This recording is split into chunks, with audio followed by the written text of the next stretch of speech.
Salut à tous et bienvenue dans The Goodbye. Aujourd'hui, je vais vous expliquer comment est-ce qu'on fait des vidéos en slow motion.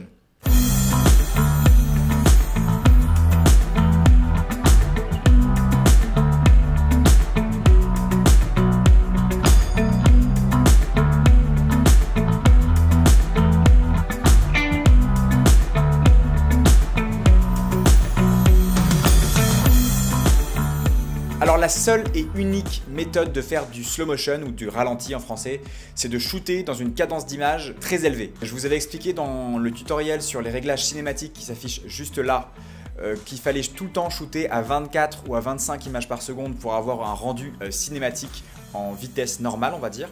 Mais par contre, quand vous voulez faire du ralenti, là il faudra shooter dans une cadence d'image très élevée, par exemple 100 images par seconde, 150 images par seconde. Donc vous aurez un fichier avec beaucoup plus d'images par seconde que d'habitude. Et ensuite, il y aura juste une petite manipulation à faire en post-production, au montage, pour vraiment que vous puissiez voir vos fichiers au ralenti. Et je vous montre tout de suite comment faire. Donc ici, j'ai créé une séquence à 25 images par seconde en Full HD. Alors je vous avais dit que pour avoir une image cinématique, il fallait filmer à 24 images par seconde. Mais en Europe, en fait, la norme est 25 images par seconde, alors qu'aux États-Unis, c'est 23,976 images par seconde. Donc en gros, c'est 24. Mais en fait, j'ai décidé de filmer à 25 images par seconde parce qu'en France, si je filme à 24, je peux avoir des problèmes liés aux fréquences de courant, je peux avoir du scintillement. Donc je préfère filmer à 25 images par seconde. Et donc pour avoir un rendu slow motion, ce que j'ai fait, c'est que j'ai shooté dans une cadence d'image élevée.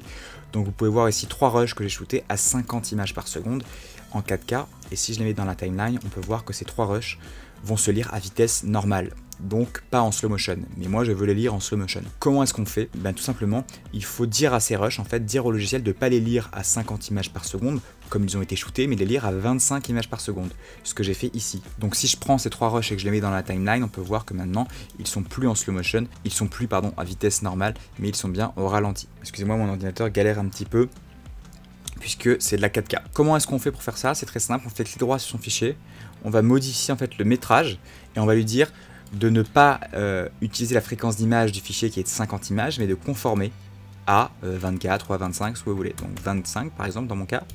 Hop, et si je prends mon clip et que je le mets dans ma timeline, cette fois j'ai bien un rush qui est en slow motion. Et si par la suite vous avez vos rushs qui sont en slow motion et que vous voulez les réaccélérer pour en fait revenir à une vitesse normale, la méthode que je fais moi, c'est que je clique droit sur mon clip. Je vais dans vitesse durée et là cette fois je change le pourcentage, je vais mettre 200% dans mon cas pour revenir à 50 images par seconde et là on va avoir un clip qui va être à nouveau à vitesse normale. Voilà la méthode que j'utilise pour faire du slow motion et pour, si besoin, ramener mes clips à vitesse normale. Juste une petite précision, certains boîtiers comme le GH4 par exemple ou le 1DX Mark II que j'ai conforment directement en fait les plans à 24 images par seconde ou à 25 images par seconde dans le boîtier. Donc ça veut dire que vous n'avez pas besoin de faire cette manipulation pour pouvoir lire vos fichiers au ralenti. Vous les lirez directement au ralenti en playback au dos de votre écran. Donc si jamais le boîtier ne le fait pas, vous devez conformer le métrage en post-production. Et si le boîtier le fait directement, pas besoin de le faire. Vous avez déjà votre fichier qui sera au ralenti. Une chose très importante, quand vous voulez faire une vidéo où vous voulez inclure par exemple de la vitesse normale et du slow motion, filmez tout ce que vous voulez avoir en vitesse normale, filmez-le à 24 images par seconde ou à 25 images par seconde. Tout ce que vous voulez avoir en slow motion, là vous le shootez avec une cadence plus élevée. Quand on est débutant, on se pose la question, pourquoi est-ce que je filmerai pas tout à 120 images par seconde par exemple, et puis les plans que je dois avoir à vitesse normale, je les réaccélère, et les plans que je veux garder en slow motion, je n'y touche pas. Et tout simplement parce que quand vous allez enregistrer avec une cadence d'image très élevée, le débit qui va être envoyé dans votre image va être splitté par le nombre d'images par seconde. Du coup, une image d'une vidéo à 100 images par seconde sera de moins bonne qualité qu'une image d'une vidéo à 24 images par seconde. C'est pour ça qu'il faut vraiment prévoir un peu à l'avance et shooter uniquement ce dont on a besoin en slow motion et tout le reste à 24 ou à 25 images par seconde. Et c'est vraiment très important, c'est comme ça que vous tirez le meilleur de votre boîtier et que vous aurez des images de très bonne qualité. Juste une petite parenthèse sur les autres manières de faire du slow motion. Si jamais vous avez shooté une scène en vitesse normale alors que vous auriez aimé qu'elle soit au ralenti, il y a quand même une méthode qui peut vous aider, mais qui est un peu de la triche entre guillemets, mais ça peut toujours dépanner, ce qu'on appelle le flux optique. Donc si vous allez dans Adobe Premiere Pro, vous allez pouvoir trouver une fonctionnalité qui se trouve dans la modification de la vitesse d'un plan qui s'appelle flux optique. Et donc en utilisant cette fonctionnalité, vous allez créer un faux slow motion. Donc vous allez partir d'un plan par exemple à 24 images par seconde ou à 25 images par seconde. Et vous allez demander à l'ordinateur de le ralentir x2 ou x4 par exemple. Et en fait ce qui va se passer, c'est que l'ordinateur va créer des fausses images, donc va créer une interpolation d'images pour donner un rendu en slow motion.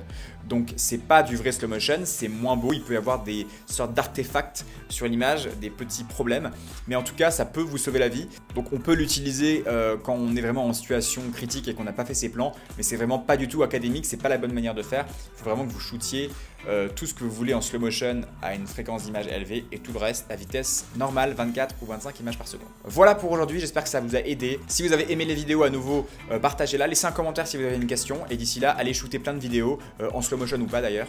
Je vous dis à très vite pour de nouvelles vidéos. Ciao ciao.